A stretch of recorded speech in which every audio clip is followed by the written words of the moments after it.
There might not be changing and giving you the stereotypical fall football weather, but the sports fan gets excited about this time of year and always finds something to complain about.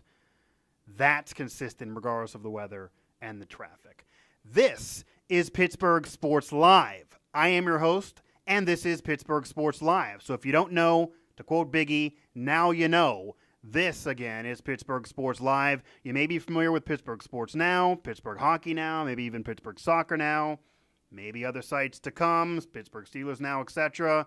This is going to be the audio, video side of all of that and kind of its own collective unit as well, the TV radio side, for lack of a better explanation here at Pittsburgh Sports Live. Subscribe to our YouTube channel, very important, to make it easier for us to do these broadcasts for you and enjoy the studio that we have behind us. This is a brick backdrop, and no, Dan Kingerski and I, we didn't lay this brick. We didn't slave away and sweat and wipe sweat off our brow and lay this brick, but it's here nonetheless, and we did have to carry up this desk, so this beast of a desk, we had to wipe our sweat off our brow for that one. Set up the studio for us in an undisclosed location here in downtown Pittsburgh. We have ironic Jordy Mercer bobblehead, Steelers hat here on the mic. It is Steelers season. Pirates hat there down low. I'm just a hat guy. I used to have a hat rack around my room that I built when I was younger. There's going to be hats here.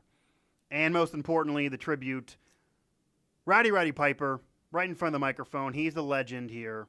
And I've done the heel thing in my media career, but he is the legendary heel that no one will ever be able to match. All of that encompasses my surroundings here and then encompasses what I can bring to you. We're going to have pre- and post-game shows. We're going to have interviews with players, press conferences, shows just like this one, video, audio form.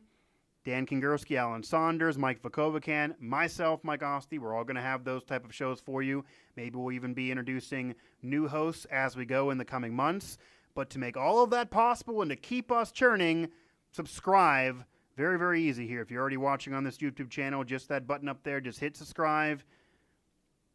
We want you to watch all the shows, but even if you don't, just hit subscribe, and it'll keep letting others who want to watch make it easy for them and make this possible for us to bring you the radio gold that now will be Pittsburgh Sports Live. Or maybe I should kind of adjust that to the gold in general. Bring you the gold. That'll be Pittsburgh Sports Live, since we're doing much more here than just the quintessential radio broadcast. For those who don't know me, where you been? In all seriousness, though, you may have heard and seen me on WPXI years ago. You may have heard and seen me more recently the last few years with Trib Live Radio.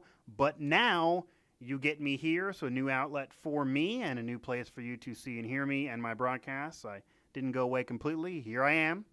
I'm back again. Tell a friend. With Pittsburgh Sports Live. And the headline of this show is going to be basically trying to calm down that Pittsburgh sports fan. They're going to find something to complain about. They're going to get excited about this time of year, regardless of the inconsistencies around them in the weather and the traffic.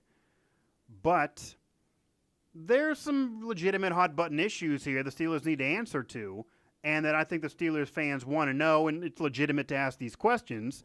But it's really running amok now, and it's almost causing the excitement about another Steelers season to be lost, and almost people just getting down the dumps and complaining before the season even gets underway, predicting the inevitable.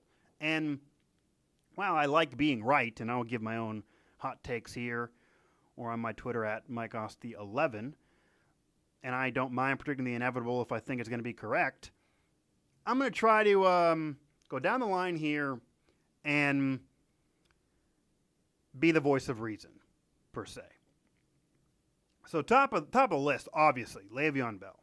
It's the headline in everybody's show, local or national. It's another franchise tender type of year for him. When he's going to report is the question now, when he's going to actually sign that. But Le'Veon Bell, everybody knows, all-pro running back, major piece to the Steelers when healthy. Hasn't always been healthy the last few years, but when healthy, he's the best running back in football, I'll say that. And if not, he's 1, 2, or 3, and he has so much ability as a receiver and a running back that he's so valuable and so talented. But this is one of the topics that's been going on for the last 2 years, and I've said this in other outlets, that I honestly do understand both sides of this. Maybe it doesn't bring much debate, but I have my thoughts, and I'll tell you right now, I understand both sides of this. I can understand both sides of the coin with Le'Veon Bell. I totally get anybody in any walk of life, whether you're a professional athlete, whether you're a garbage man, whether you're a lawyer, an accountant, a doctor, teacher, nothing against any of those positions, but just they're all different across the board. You want to get the most you can. You want to get the most for your market value. It's capitalism at its fullest. You want to make sure that you're cashing in on the value you bring to your company. And Le'Veon Bell, especially understanding the shelf life of his position, unlike others even in his sport, it's not long. He knows he needs to cash in now. He can't wait around. He needs to cash in now. This is his time to cash in. He wants his value to be at its peak when he cashes in. And he wants to make sure he gets the most guaranteed money possible because that's part of his cashing in and getting his market value.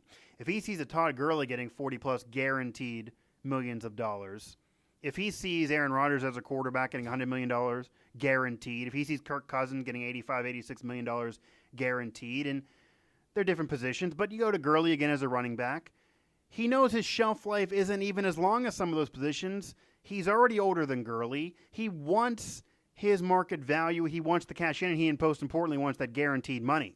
Look at Gurley's contract.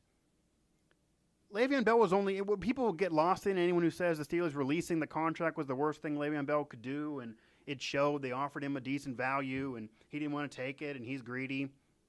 Guys, I don't think that's fair to say he's being greedy. He was only offered $10 million guaranteed. I know, I say only. We all would love to have that. I don't have $10 million in my bank account, and you don't either. But Le'Veon Bell, $10 million guaranteed, isn't his market value. There are other people at his position in his sport he believes are not as valuable as him to his team, are not as good as him at his position, and just don't do as much as he does, bring as much as he does to the table for his employer. He can't get 4 times less guaranteed money or 3 times less guaranteed money. The guaranteed money is where it's at. If he breaks his leg tomorrow after signing a deal or gets suspended or they can void the contract somehow or some controversy erupts and he's no longer on the team or they just want to cut him, he doesn't get the rest of the contract in the last few years like, say, in Major League Baseball or other sports. He only gets the guaranteed money. That's why it's called guaranteed money. It's what's guaranteed to him regardless. So he wants that to be as max as he can get it.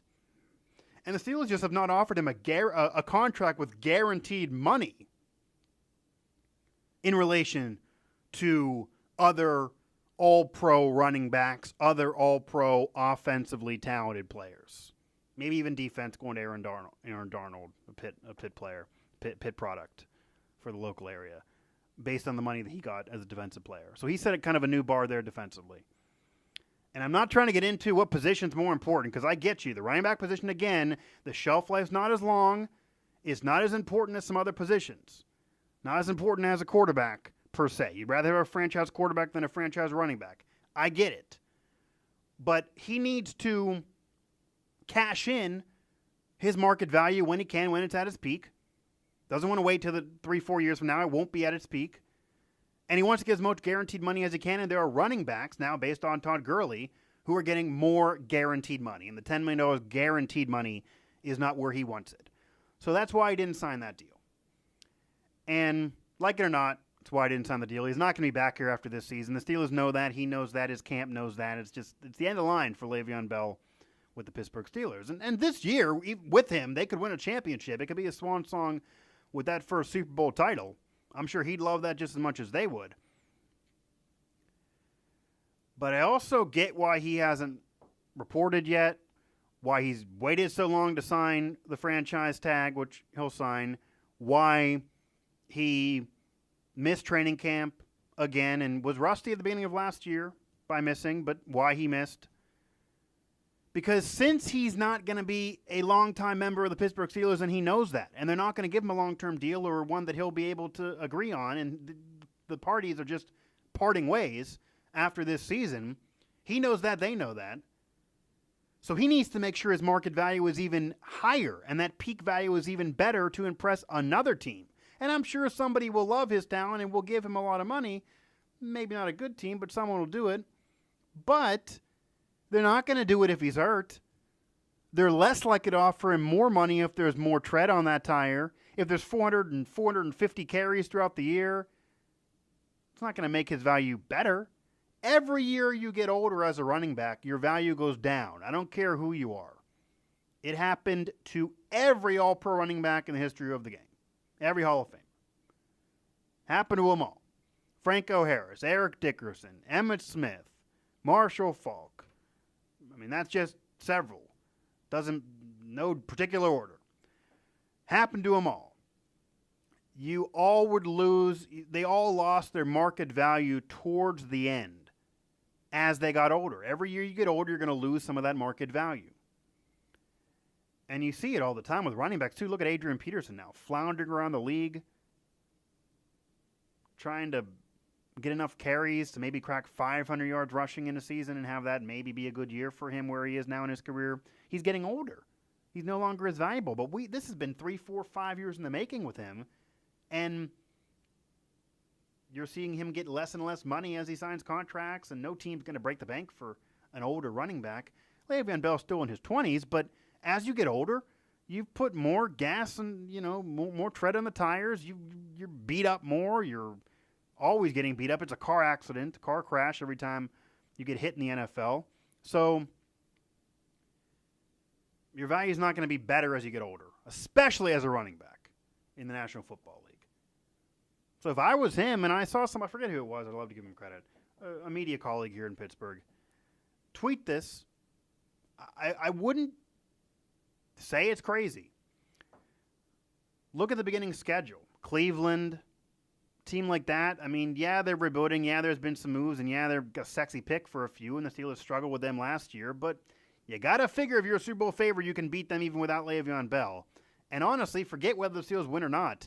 If I'm Le'Veon Bell, and this is just from Le'Veon Bell's perspective, I wouldn't be against missing a couple games. At the very least, I wouldn't be against the Steelers not giving me 40 carries a game early in the year as I get going after missing training camp, because I want to play well and I want to win, obviously. I'm not going to say he's going to try to be lazy or doesn't want to win. But it's not ridiculous to care about your money and where your value is. And I wouldn't necessarily want to kill myself and set any type of record for carries in a game or carries throughout a season in order to have this success, because that's only going to make your value go down if you're Le'Veon Bell. It's going to show him to teams that he's has more tread on his tires again, and he's more beat up, and that he's maybe more apt to an injury in the future, and he can give you less production in the future, because a team that signs him is not going to care about what he did. Well, they're going to care, but they're not going to pay him for the past production. They're going to pay him for what he can do in the future, and he can do less in the future if he's hurt, if he's a year older, if there's more carries and more use of him already in the tank. So the Steelers don't want it. The fans will criticize. I get those signs if that happens. But if I'm him, I'm not against missing a game or two. Now, keeping with Bell, but on the other side of some asinine commentary by the people, by the Steeler fans, as we get excited for a new Steelers season here. They get obsessed with the Steelers, deliver their hot takes, but of course, find something to complain about. The other end, and this is where many of you may get upset, but I'm going to keep it real here. I'm just going to be honest. You can like it, you can love it, you can hate it. There are some saying there's no big deal if Le'Veon Bell misses a game or two. There's no big deal if Le'Veon Bell's not here with the Pittsburgh Steelers next year. They'd be fine without him. They were able to win some games when he was injured in the past, despite production that he's provided when healthy. And you know what? Regardless of any of those arguments, not even as big of a deal as they were in the past now, says the Yinzer and the Pittsburgh Steelers fan to some, because of who else? They got a replacement already, and that is James Conner. Now, again, I got to reiterate, I've said this on Twitter anytime I get the replies of people being upset on this thought. James Conner's story was absolutely miraculous. Doesn't matter whether you're a Pitt fan, a Pitt alum, hate Pitt. Doesn't matter.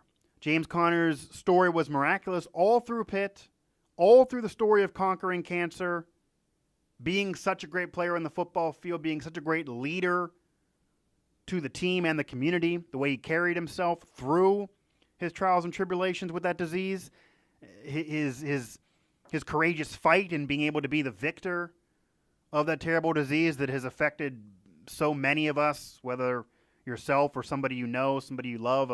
Everybody is somebody they knew has been affected in some way by cancer, and James Conner had it himself, and Hodgkin's and lymphoma, and was able to conquer that, and for all I know, healthy now. And then to cap it all off, played at Heinz Field, Pitt player, gets over cancer, that great story, then drafted by the Pittsburgh Steelers in a draft that many thought he'd be taken later than he was. They take him kind of earlier than some experts did think. I don't know if it's because of the Pitt connection, the cancer situation. I'm not going to say that. I'm not going to try to dog his career in college. He was a great player there, so I can understand why they would draft him in general. But they draft him, and it's a great story. He fell in their laps, kind of. Played college games at Heinz Field. Now can play his pro games at Heinz Field. Still can be cheered by relatively the same fan base, from the Pitt fan base to the Steeler fan base. Great, great, great story. Great story. Cannot say it enough. Great story. I hope he has tremendous success and he goes eventually somehow gets elected in the College Football Hall of Fame. Was a great player there. Not out of the realm possibility. Probably not. But somehow gets elected in the College Football Hall of Fame. I hope he has a tremendous NFL career. Bell leaves. He takes the rock, dominates, becomes an all-pro, wins championships, becomes an MVP-type player somehow as a running back. Just dominates with all the carries that he gets. Just becomes just an elite player. Everyone wants him on his fantasy team, and eventually he's in the Pro Football Hall of Fame, and this story just becomes a Disney movie. I love it. However, I'm not going to predict it. And I don't think there's anything really that says that's going to happen that leads you to be intelligently able to predict it. There are many people now, Steeler fans, even just whether it be Pitt fans or just people out there or just see it on social media or claim they're football experts, maybe not even in the area, that are going crazy saying James Conner now, no big deal Le'Veon Bell leaving after this year, no big deal if he misses the first couple games of the season, no big deal if he wants to preserve himself and doesn't want as many carries as he's had in the past when healthy. Got James Conner. James Conner's looked great in the preseason, dominating in the preseason, solid game after solid game. Look at James Conner in the preseason. He's going to be a beast. I saw some of these tweets. James Conner's going to be a beast this NFL season. Give him the carries. Give him 75% of the carries. Le'Veon Bell's holding out. He's going to be gone anyway. He's not a true Steeler. I hear this too. James Conner's a Pittsburgher. Pitt. Conquered cancer. Now a Steeler. Played at Heinz Field. Give him the carries. Give him a shot. And it's not even just giving him a shot. He's going to be great. There's people predicting so much success from James Conner. Again, I want it to happen. But you're not going to convince me off of a few solid preseason games that all of a sudden James Conner is going to be the savior on the field. I'm not saying he doesn't deserve an NFL roster spot. Of course he does. He could be a great complementary back. James Conner could be a great number 2. I'd love him as a number 2. Maybe give him some red zone looks. Maybe get him touchdowns. That's how it could maybe get some touchdowns. I give him 10 carries a game, 10 to 15 carries maybe. Make him a complimentary back. And we saw last year with the Patriots and Philadelphia Eagles in the Super Bowl, they both employed 2 to 3 running backs throughout games during their year in their playoff run. You need more than just one guy. No one can handle that type of workload nowadays, especially every hit's a car crash. You're going to need someone to spell you. And I get you, especially this year with we don't know where Le'Veon Bell's head is. And doesn't want to necessarily kill himself because he wants that money at the end of the year, which I get. But while Le'Veon Bell's gone after the year, I mean, let's call a spade a spade, it isn't as if James Conner's going to step right in and be the same as Le'Veon Bell. Le'Veon Bell also was one of the top 3 leading receivers on the Pittsburgh Steelers the past season. Le'Veon Bell, the reason why he's argued wanting more guaranteed money in addition to being such a great running back, he's also really a great wide receiver as well, does so much for your offense, requires so much for the defense to scheme against, that he gives you so much, and he's so talented and so athletic that's why he wants the more guaranteed money, and that's why he's deserving more money than James Conner probably ever will be deserving. That's why James Conner's never going to be the player that Le'Veon Bell is. That James Conner's a great complimentary back, and it's a great feel-good story, and I hope it can still be a Disney movie someday. But it's not going to ever be Le'Veon Bell. James Conner's not Le'Veon Bell. It's not insulting. It's not criticizing. It's not hating on him. It's not me being a bad guy. I'm not even playing the heel here. I'm just keeping it real and saying what's true. Or at least the evidence that's in front of me. 3 solid preseason games is not enough evidence to say James Conner is going to be the next great Steeler back. Franco Harris, Jerome Bettis, Le'Veon Bell, James Conner? Not yet. He's on the Pitt t-shirt, sure. But not yet on the Steelers shirt. Don't put his name there yet with the Steelers shirt of great running backs. And there have been some in Steelers history. He's just not there yet. And if he gets there, it still probably won't be the level of Le'Veon Bell in terms of his athleticism and overall talent and what he can do for the offense in this era with offensive explosions happening season by season and 5,000 passing yards seeming like that's not even impressive anymore. It's almost the norm. 1,000 rushing yards, no big deal. That's, again, almost the norm. 900-plus 1,000 receiving yards, almost the norm. Juju got 900-plus receiving yards in his rookie year. Wouldn't have happened years ago unless maybe a Randy Moss, a T.O.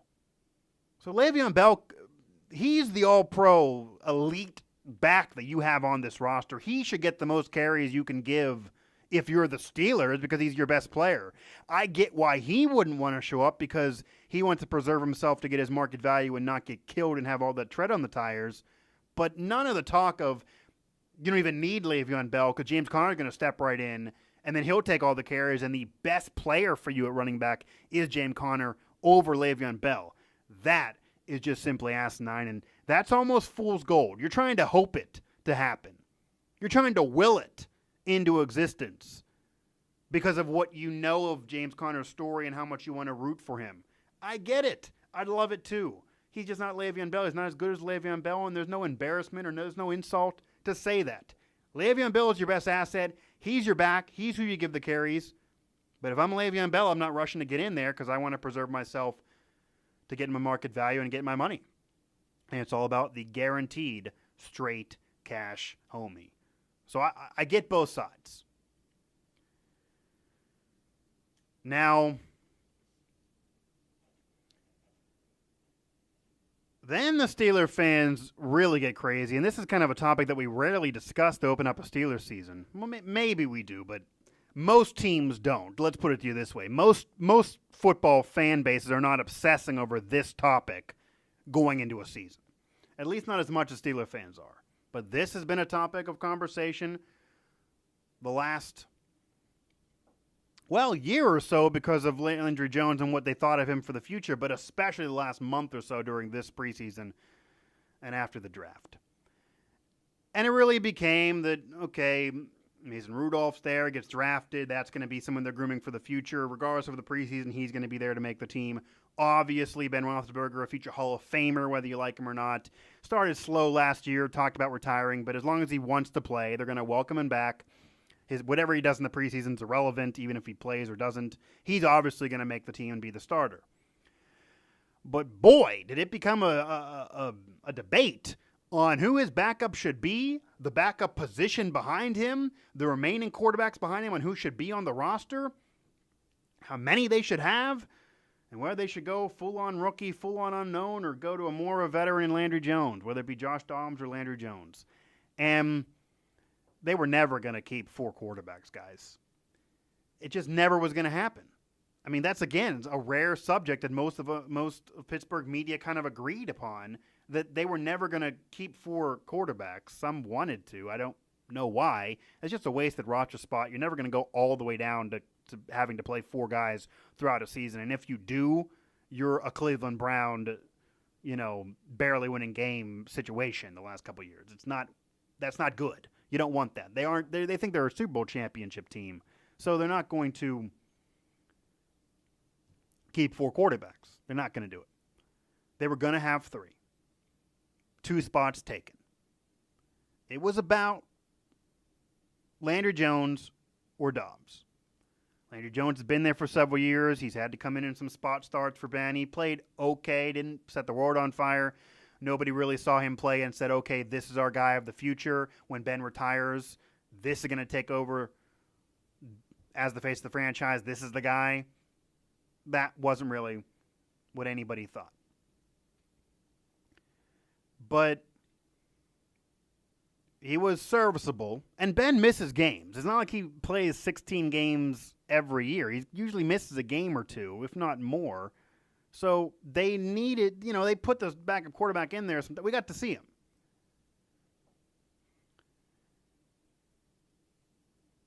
And Dobbs playing just so well in the preseason. Playing above everybody's expectations. Playing so well in the preseason, they almost couldn't deny him. And then, shockingly enough, over Labor Day weekend, over the holiday, I don't know if they were trying to slide this under the radar with Ribs Fest, which is where I was enjoying myself, and the start of college football season, Pitt, Penn State, West Virginia, around the area, even too far as Ohio State maybe for some fans. I mean, the eyeballs were not on the Steelers, I guess, on Saturday, but that's when they dropped the news. Middle of Pitt playing. I was watching Pitt-Albany, also watching West Virginia and Tennessee. Middle of those games, and Penn State and their win that almost wasn't against Appalachian State. But a middle of those games, breaking news across social media. You see it. Steelers announced they're keeping Dobbs. Landry Jones was cut. Keeping 3 quarterbacks. Landry Jones gets cut after several years here. And I want to get this out. Landry Jones, a class act. He immediately calls Josh Dobbs, wishes him well, congratulates him, hopes he has success with the Steelers or wherever in his NFL career. And that's certainly a lot of class for him, because Dobbs becoming a Steeler officially and staying on the roster directly resulted in the end of Landry Jones' time as a Steeler. And I'm sure Landry Jones went into the preseason like most Steeler fans, media, whoever, maybe even teammates, whether they want to say this publicly or not, thinking Landry Jones is probably going to stay on this roster. You take the draft pick, you have Ben, Hall of Famer, the starter, and then Landry Jones, your kind of security blanket veteran if you have to have games played this year by not Ben. And Dobbs played so well in the preseason, looked so dynamic, gave you kind of something different, that he made the team. And I don't know if it was that they didn't want to get rid of him and have somebody else scoop him up and then they could utilize him and the Steelers would regret it. I think it maybe was something to that effect, but also to the effect that they just weren't sold on Landry Jones. Might have been more of an indictment of Landry Jones as well as a compliment to Dobbs, just for the fact that Landry Jones has been good at times, but he hasn't looked good enough that anybody was going to give him the football after Ben retired. I don't think after Ben retired it was going to be, Landry Jones, you're now the starter. It's Aaron Rodgers taking over for Brett Favre or Steve Young taking over for Joe Montana. That was never going to be the case with Landry Jones taking over for Big Ben. It wasn't going to be Hall of Famer after one Hall of Famer. Landry Jones is not going to the Hall of Fame someday. I can make that prediction. He was going to be a spotty, mostly a career backup probably. Can't give you more than 2 or 3 quality starts throughout a season.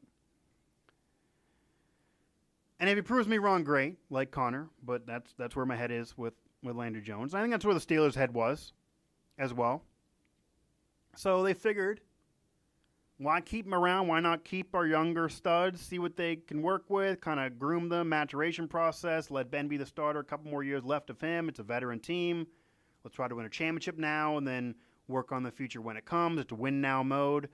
And granted, win-now mode for some can also go to my argument earlier that Ben is probably going to miss a game or 2 and Landry Jones gets you a better chance to win those games or 2 than, say, Dobbs or anybody, at least on the current roster.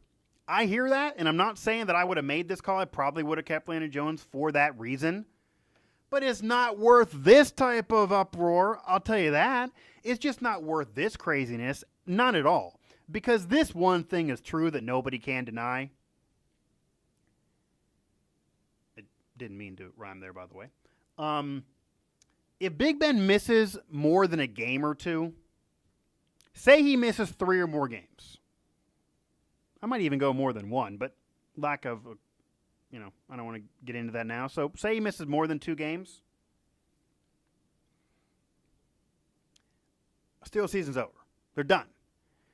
He's an elite franchise quarterback still, not who he was a few years ago, but still an elite quarterback, top 10 quarterback in this league. He's a future Hall of Famer, still playing well enough with the weapons around him that he knows how to play with, that he knows how to get the football, especially now with Antonio Brown, Juju Smith-Schuster, Jesse James, Vance McDonald, when he's healthy.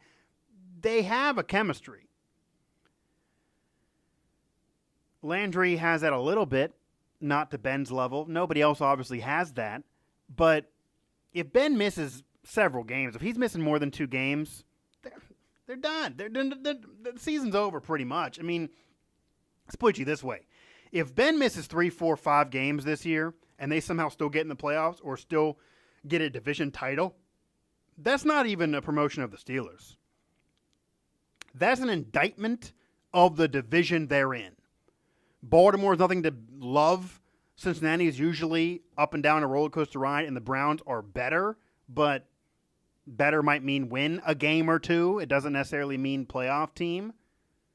So maybe they could squeak in as a wild card or maybe still win this division if they have to put in Josh Dobbs or Mason Rudolph for a game or 2, which is what they're going to do, obviously, if Ben's not around. Maybe they could for a game or 2. Sure. I still don't think that happens if they have to do it for 3 to 4 to 5 games. But I also don't think Landry Jones plays 3 to 4 to 5 to 6 games for the Steelers if they lose Ben. If they lose Ben for that extended period of time of 3, 4, 5, 6 games or more, they're probably done. Or they're at least not winning a championship with Landry Jones as a starting quarterback or without Ben as through the playoffs. I know Nick Foles did it for the Eagles, and they won when Carson Wentz got hurt in the postseason, but that's an anomaly. That's not the rule. That doesn't happen all the time. That doesn't usually happen. It may happen with guys getting hurt in preseason when Kurt Warner got hurt for the Rams or when Trent Green got hurt for the Rams and Kurt Warner came in and won him a championship. But not before the playoffs and all of a sudden you take the reins and go win a championship like Nick Foles did. That's not common. Hadn't happened in 20-some years. It's not common.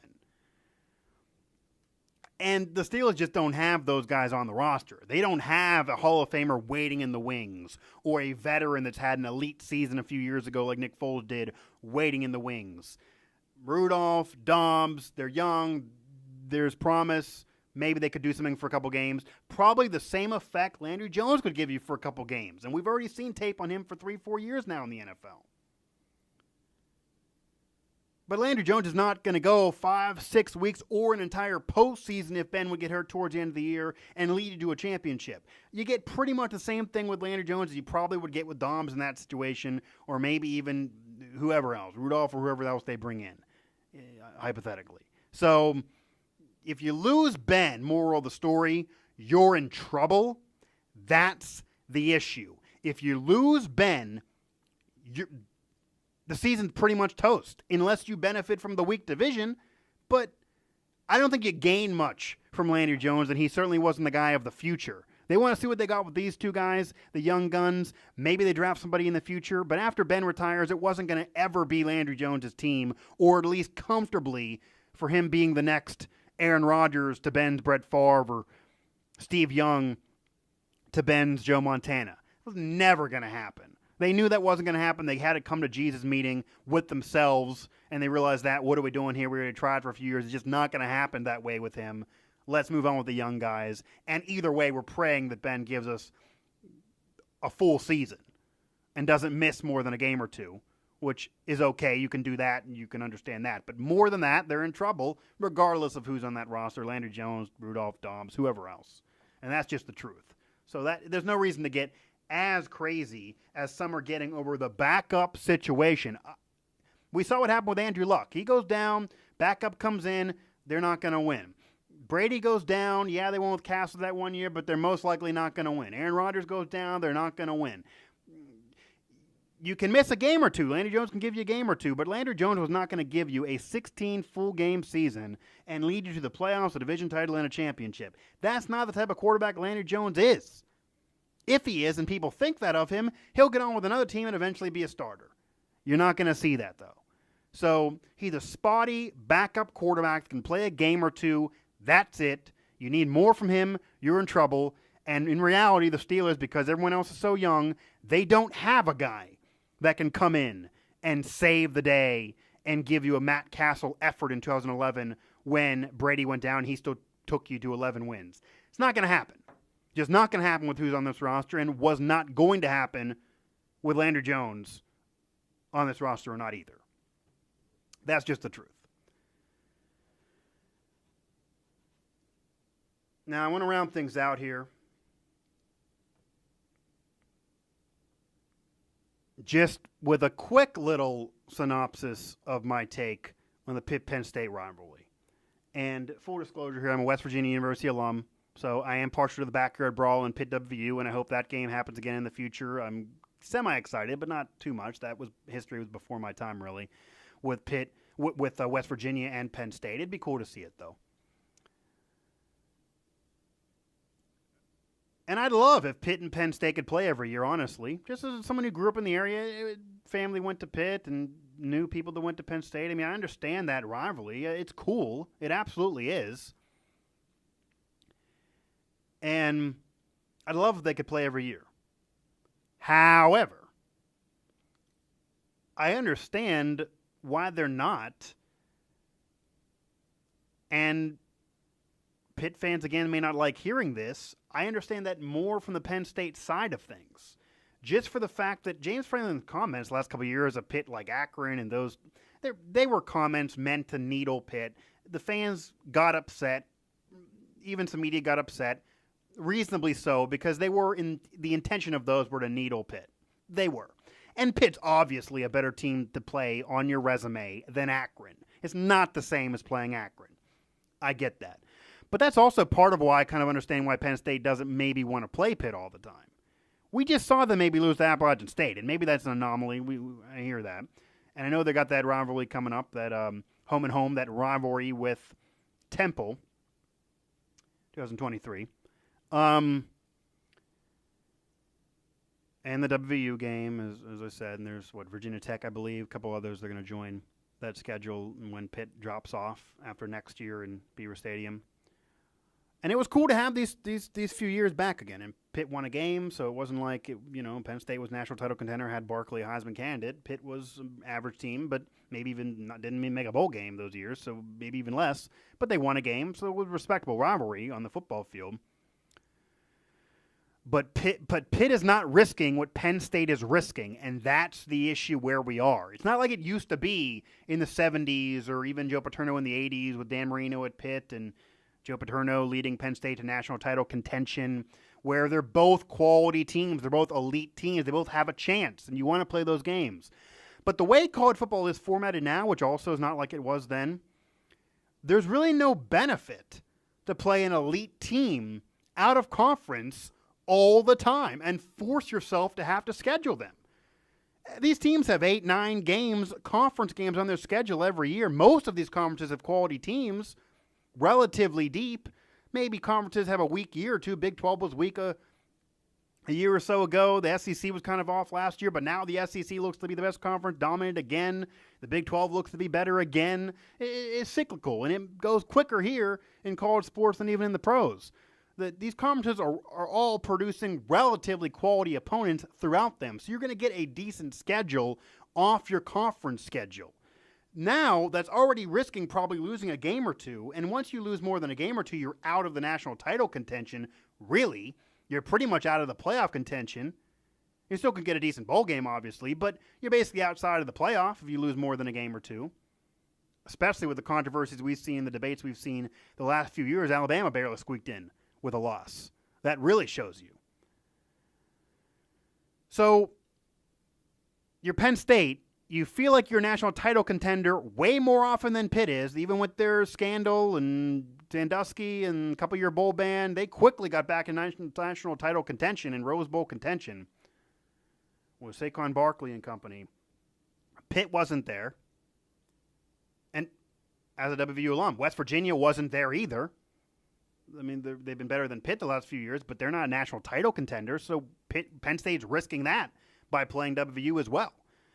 But Pitt is a quality opponent who's not really a contender year in and year out, meaning they could beat you any given Saturday or Thursday or whenever they may play the game. It wouldn't shock the world if they beat you, but they also are going to lose some teams they shouldn't lose to. They're not going to win some games they probably should win. Their schedule's going to be about average, 6 wins, 7 wins, 8 wins at the most. They're not probably going to win their conference, or if they do, it'll be one every 5 years at the most. They're very rarely ever going to be fighting for a playoff spot or a national title contention, maybe once every 10 years. Not as often as Penn State. I think Pitt fans would even agree with this. So for Penn State to play Pitt, they're risking losing the game. But then when you look at the end of the year and the committee is deciding who's going to get in this playoff and play for the national title, Pitt's body of work, it's going to have some upsets. It's going to be middle of the road in the conference play. Not going to be that great, honestly. And that's going to hurt Penn State then, because that's going to be a bad loss. Whereas for Pitt, they win the game. It's a championship almost. It's a Super Bowl victory. They can celebrate. It really elevates themselves. Penn State's a good team. It's a rival. Great day for Pitt and Pitt fans if they win the game. And if they lose, it's not going to be that bad, because everyone's going to say Penn State was favored. Penn State's been the better team recently. Penn State had the higher recruits. Penn State was supposed to win. So if you lost to them, no big deal. It's not going to hurt you as long as you play them close. Almost you can get a moral victory. There's no moral victories for Penn State playing Pitt. Pitt can get a moral victory by losing to Penn State, and Penn State just simply risking more in that game and in that rivalry. And they will be doing the same thing when they play West Virginia. So I'll be back at you with that same conversation when that series goes on, because West Virginia can certainly beat them occasionally, but Penn State will be more consistently year in and year out playing for national titles and having Heisman candidates, even though WVU does have one right now. But you get the drift. It's going to be more consistent with Penn State, at least I would figure. That's what history has shown us, and even recently. Either way, though, enjoy it while it's here, and enjoy the season while it's here. Enjoy the gridiron season while it's here, because fall is upon us, even if the weather and Mother Nature does not want to agree. This has been a gold quality broadcast here with Pittsburgh Sports Live. I want to make sure, once again, you know to subscribe. Most importantly, subscribe to our YouTube channel. Very important. It makes it easy for us to bring the coverage to you. And you don't want your coverage to be like from 1998. So come to us here at Pittsburgh Sports Live. Go to our websites, check out our websites, check out here again, subscribe to the YouTube channel, find us on social media. Find us here on this Twitter account at PGH Sports Live, myself at Mike Asti 11. Look for other shows from Dan Kongursky, Alan Saunders, Mike Vukovican, and company. We have several announcements still to come with potential people to add to our roster, on-air talent, behind-the-scenes talent. We're growing. There'll be more for you as we grow, and to help us grow, hit subscribe on the YouTube channel. So, this has been Pittsburgh Sports Live, a Radio Gold version of Pittsburgh Sports Live. I'm Mike Asti, conquering sports radio one day at a time.